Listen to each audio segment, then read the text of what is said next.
Hello friends, স্বপ্নার রান্নাবান্নার নতুন একটি রেসিপিতে সবাইকে স্বাগতম। আজকে আমি পাকা বেল দিয়ে মজাদার বেলের মকটেল তৈরি করে দেখাবো। চলুন দেখে নেওয়া যাক আজকের এই পাকা বেল দিয়ে মজাদার বেলের মকটেল তৈরি করার রেসিপি। বেলের মকটেল তৈরি করার জন্য এখানে আমি 2টি পাকা বেল নিয়েছি। এবার চামচের সাহায্যে এর ভিতর থেকে শাঁসটা বের করে নিচ্ছি।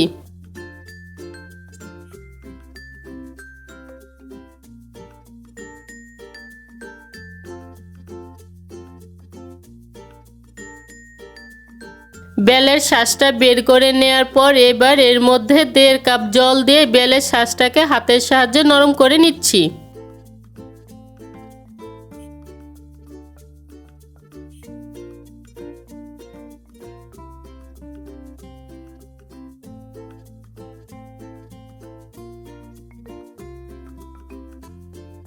বেলের শাঁসটাকে হাতের সাহায্যে নরম করে নেওয়ার পর এবার ছাঁকনির উপর রেখে এর বিচিগুলো আলাদা করে নিচ্ছি।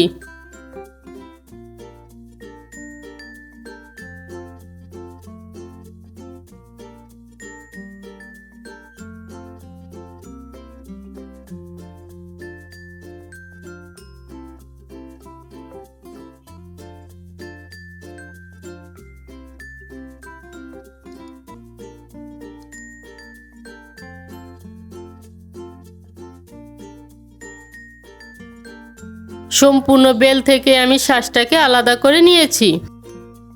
এবার ব্লেন্ডার জারে দিয়ে দিচ্ছি বেলের শাঁস,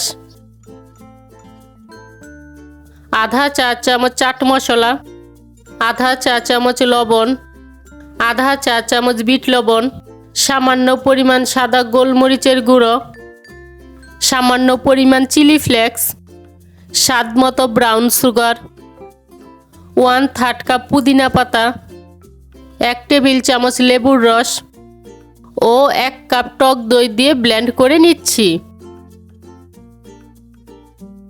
ব্লেন্ড করে নেওয়া হয়ে গিয়েছে। এবার পছন্দ মতো গ্লাসে ঢেলে পরিবেশন করে নিলেই তৈরি হয়ে যাবে পাকা বেলের মজাদার মকটেল। আজকের এই পাকা বেলের মকটেলের রেসিপিটি যদি ভালো লেগে থাকে অবশ্যই কমেন্ট করে জানাবেন। ভালো লাগলে লাইক, শেয়ার এবং সাবস্ক্রাইব করতে ভুলবেন না। আজকের মতো এখানেই বিদায় নিচ্ছি। দেখা হচ্ছে পরবর্তী নতুন কোনো রেসিপিতে।